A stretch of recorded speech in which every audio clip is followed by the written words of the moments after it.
Hello, everyone. My name's Casey Shea. I'm the International Student and Scholar Services Specialist at California State University, Monterey Bay. We're a team of 4 in our office, and we help you through your whole process as international students coming to the U.S. So a little bit about California State University, Monterey Bay. We're part of the CSU system. That is the largest four-year public university system in the US. There's 23 campuses all across the state of California, and it has the most diverse student body in the US as well. The alumni network is also quite large. There's 400,000 alumni that come out of the program all the time from all the different campuses. So you're likely to run into CSU alumni all over the world. Our campus itself is one of the smaller campuses. It's a walking and residential campus. So we have on-campus dining and housing options, as well as student centers, sports centers, swimming pools, recreation fields, and about 60 to 70% of students live on campus any given semester. So that's American and international students. So it is a really comfortable environment to live in, with lots of students and faculty and staff in the area. Our student population is about 7,500, and our average class size is 20 to 30 students. So you really get a good opportunity to get personal connections with your professors as well as your other students. And our international student population is about 250 to 300 on any given semester as well.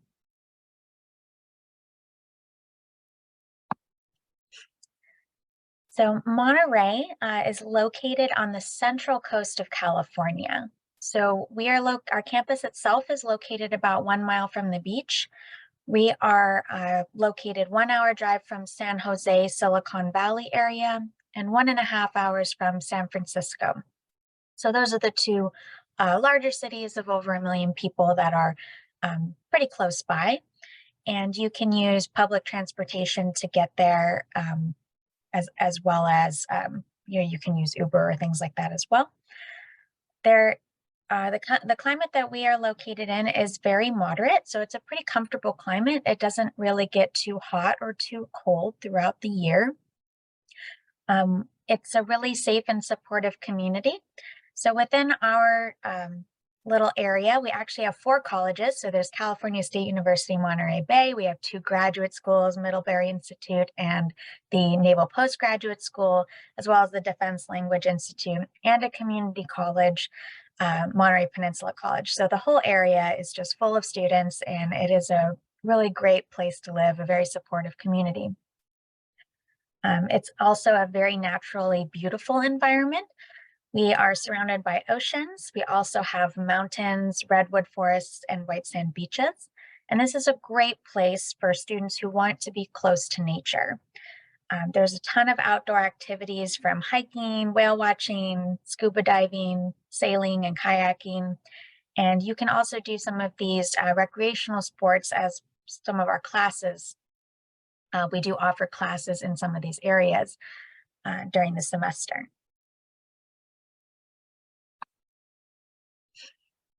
For academics, our most popular majors are business administration, psychology, kinesiology, which is like exercise science, biology, and computer science. And then some of our unique and distinguished majors are marine science, sustainable hospitality management, cinematic arts and technology, which is our film program, global studies, and environmental science, technology, and policy. So at CSU Monterey Bay, we are a little unique in that you do get to pre-register for all your classes long before you ever arrive to campus. So we actually have our non-degree students who are coming here for study abroad with priority registration level with the junior students on our campus. So you do get to enroll in classes pretty quick after you're admitted. Usually within a month after being admitted, you're going to be enrolling in classes. We do have a academic advisor who works with you directly. You'll select all the courses that you're interested in enrolling in, and she will go ahead and enroll you in those classes as long as you meet prerequisites. And she'll work with you and your home university if you have one, as far as getting you in the classes that you need for the semester. These are all of the areas of study. And also at CSUMB, there's no differentiation between students, between classes. So international students just take the same classes as everybody else. And these are the different types of majors and areas of study that you can do while you're here. You can also mix and match classes. So you don't have to take classes all from the arts area or all from business or all from science. You can pick and choose which area you'd like to take your classes in. So under arts, humanities, and social sciences, we offer cinematic arts and technology, which is like film, global studies, which involves international relation, humanities and communication. This is very popular for students who are interested in journalism or pre-law legal studies. We have Japanese language and culture, music, psychology, social behavioral sciences, Spanish language, and visual and public art. Under our business department, we have business administration, and within there, there's different areas of study, including accounting, agribusiness, entrepreneurship, information systems, management and international business and marketing. We also have sustainable hospitality management. That's for students who are interested in ecotourism or sustainable hotel, resort, and event management. For education, we have liberal studies and human development and family sciences. And under our health sciences and human services, we have collaborative health and human services, which involves public health, social work, nonprofit management, and public administration. And then we have our kinesiology program, which involves exercise science and wellness. In our science department, we have agricultural, plant, and soil sciences. We have biology, communication design, which is like game design or visual design, graphic design. We also have computer science, and within there, if you want to specify in game development or software engineering, there's lots of different options. We also have environmental science, technology, and policy, and environmental studies, marine science, mathematics, and statistics. So a little bit about housing and residential life. We do have on-campus housing available for students, all of our students, even visiting ones. And there's a lot of different types of housing options. So there's everything from residential halls, which are like your typical dorm rooms that you've probably seen in movies at California campuses or American campuses. We have suites and apartment style housing as well. So rooms where you can have a private bedroom, private bathroom, or if you want to save money, you can have a shared bedroom, shared bathroom. And we have single, double, and triple occupancy rooms all throughout the campus. The cost per semester really varies on whether you want to have a private room or whether you'd like to share. It can range from $3,500 to $7,500 per semester. And the semester is about 16 weeks. We do have guaranteed on-campus housing for all international students who apply by our priority deadlines. So it's a really great advantage to know that you'll have a housing space when you're coming to California. You don't really need to go looking for housing unless you'd like to live off campus. For student life, we have over 80 clubs and organizations. They range from academic to activity type groups. We also have Greek life with sororities and fraternities. The campus itself has events, and the Student Center and Student Union have their own events as well. We have a very strong outdoor recreation program that takes students on trips like camping trips, biking trips, hiking trips, trips to the beach, kayaking trips. We also have free fitness and recreation areas. The gym is free for all visiting students. We have intramural sports if you're interested in actually participating in a sport while you're here. And we do have a free health center and a free tutoring center that are all available to you as a visiting student. We also have 13 NCAA Division II athletic teams. So these are really great to go watch these games during your stay. And this last year, we actually had a professional soccer team move into our area and take over our stadium. So we do have a lot of great events happening walking distance from campus if you're interested in professional soccer. That's also a great thing to do on the weekends. For international student life, we do have excursions and cultural activities that are planned specifically for our international student population while they're here. We have a really strong international club that's won Club of the Year 3 years in a row now. Congrats to them. They have really great events that they have for students. It's a combination of both former study abroad students and current international students, so it's a great group to go make friends with. And we do have international coffee hours and events throughout the semester where you can meet up with the international staff. So as a visiting student, there are some opportunities for hands-on experiences. We do have an undergraduate research opportunity center for students who are interested in doing research while they're here. And there is some funding available if your project is selected. We also have a nationally recognized service learning program. And service learning is like volunteer work. And you can take classes if you'd like to receive academic credit for doing volunteer work related to your field of study. And we have thousands of partners for volunteer work for our students. A really great way to get into the community, get some experience in your field of study. We also offer on-campus employment. So if you'd like to work during the semester, 20 hours per week, you're absolutely able to do that as well. The admission requirements for our program are pretty straightforward. If you're currently enrolled at another university, you just need to be in good academic standing. We'll ask you to submit a copy of your unofficial transcripts in English so that we can see that you meet prerequisites for courses.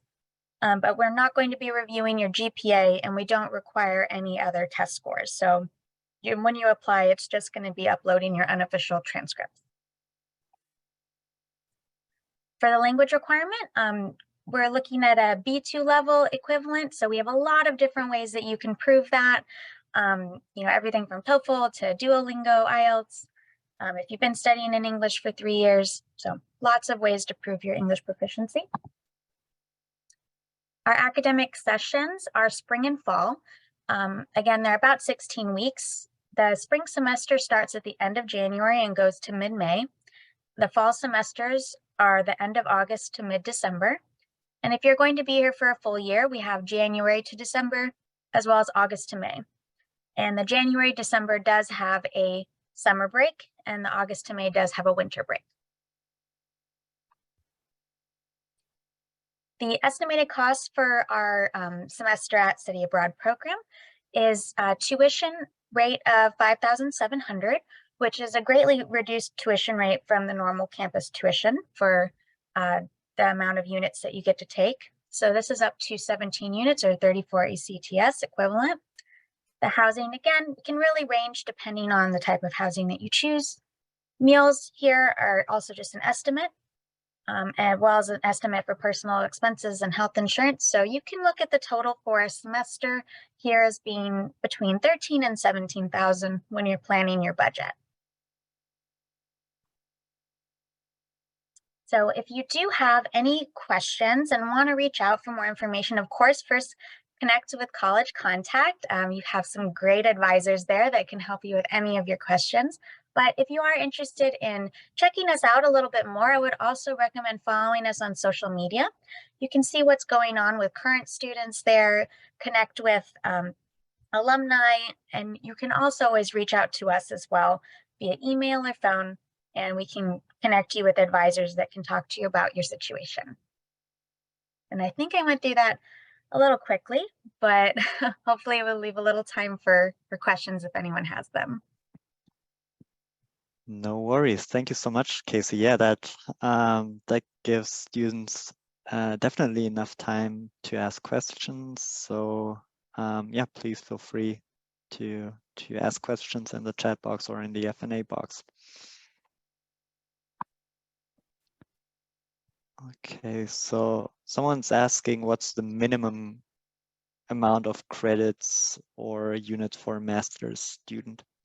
Yeah, so if you're going to be coming as a visiting student doing the doing master's courses, it really depends on the master's program that you're looking at. Sometimes we can admit students as non-degree to take master's level courses entirely.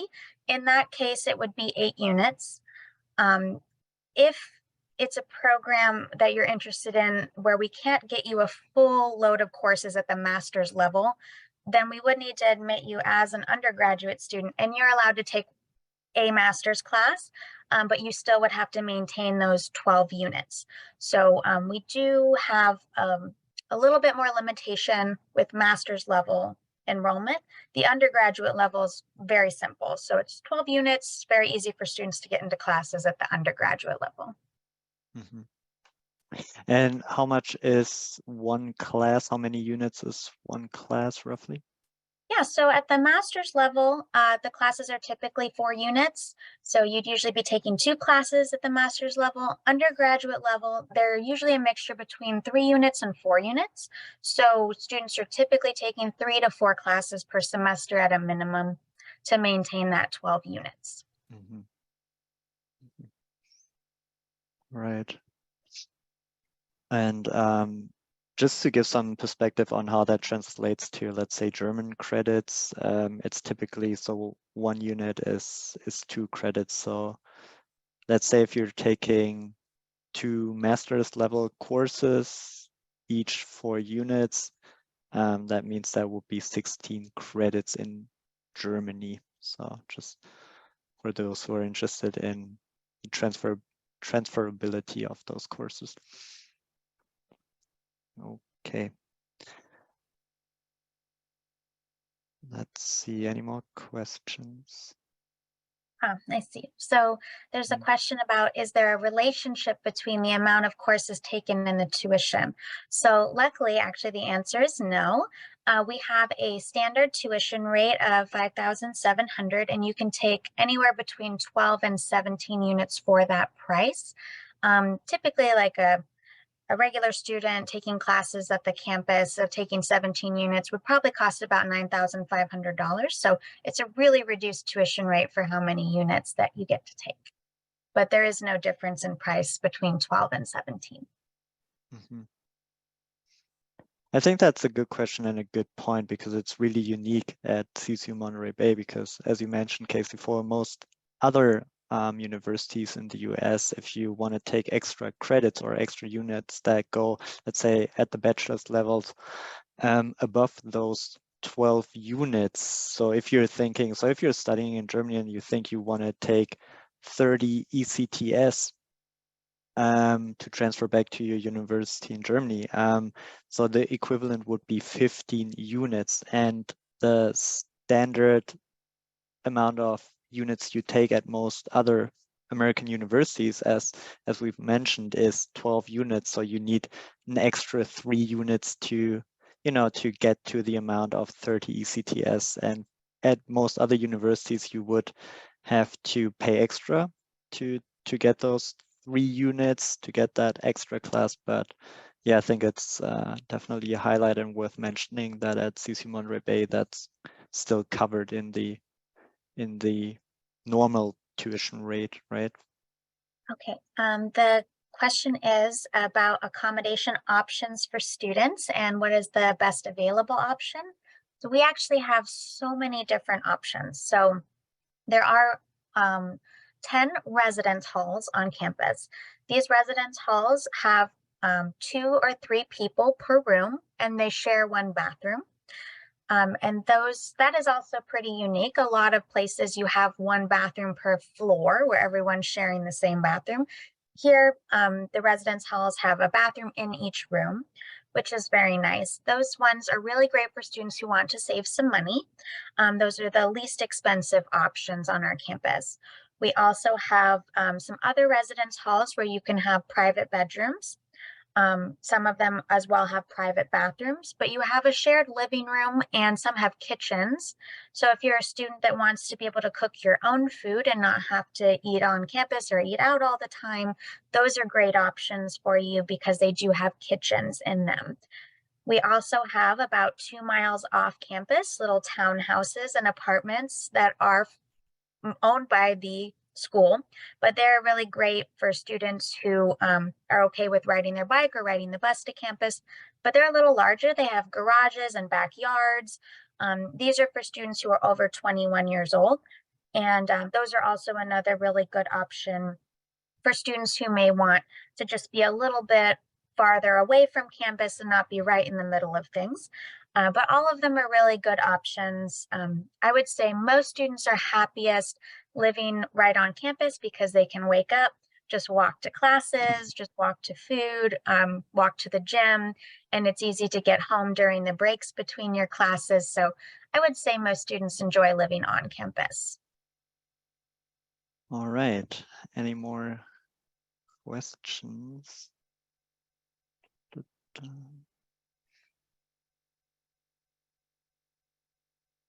We still have a couple of minutes. Maybe in the meantime, I was kind of curious, Casey, because this was kind of news to me that you now have a professional soccer club in the area. Did it just move there? Yeah, I think it's. Oh, it nice. did. Yeah, so we actually have we have our old stadium that the campus used to use, and we sold it to them. They renovated the entire stadium. It has a great beer garden. They usually have games most Saturdays, and then sometimes they have some games during the week, but it's really become a hub for the community. So people come from all over the area to these soccer games, and students have the advantage of it being walking distance from their dorms. So Nice. it's a really, really fun thing that's moved to our area. Sounds great. Yeah, for some reason I didn't hear about that, but yeah, that sounds great. Yeah, Yeah, it's very, very definitely new. definitely take benefit of that. Yeah. Yes, and students do get discounted tickets for some of the games, so that's nice as well. Perfect. Okay, so the question is, at what point will you pay the tuition after acceptance or arrival? So first you would apply to the program. We have no application fees, so you can just apply. Once you're admitted, you'll be able to enroll in classes. And once you've enrolled in classes, the charge will appear on your account automatically. And you'll have until about a month before the start of the semester to make your payment. For the fall semesters, it's due at the beginning of August. For the spring semesters, it's due beginning of January. So you have some time in order to make your payments, but it is due before arrival. And we do have contract with Flywire so that you can pay in your home currency if you'd like to. So if you wanted to pay in euros or some other currency, that's totally fine to do. And I don't know that I mentioned our application deadlines, but I'll just mention that here really quick. But we actually are still open for fall 2023 semester. We're open until June 1st every year.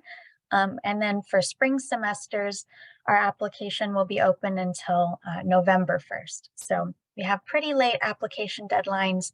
So if you're still thinking about a place to go, we are still open. Perfect. And do you think housing would still be possible for those, for anyone who applied late? Yeah, so we have the housing application itself isn't due until June at the latest. So they have a deadline of June. So it kind of coincides with our application deadline. And as long as they're applying by our deadline, they'll be able to apply for their housing by the deadline as well. And we have never had any student have trouble not getting into on-campus housing. Just the earlier you apply, of course, the more priority chance of getting the exact rooms you'd like. The later you apply, you're probably going to get what's available at that point. Right. Yeah. But still, it's good to know that they're not at, capacity yet, and there's still options. Yeah, exactly. All right, let's see. Any more last minute questions coming in?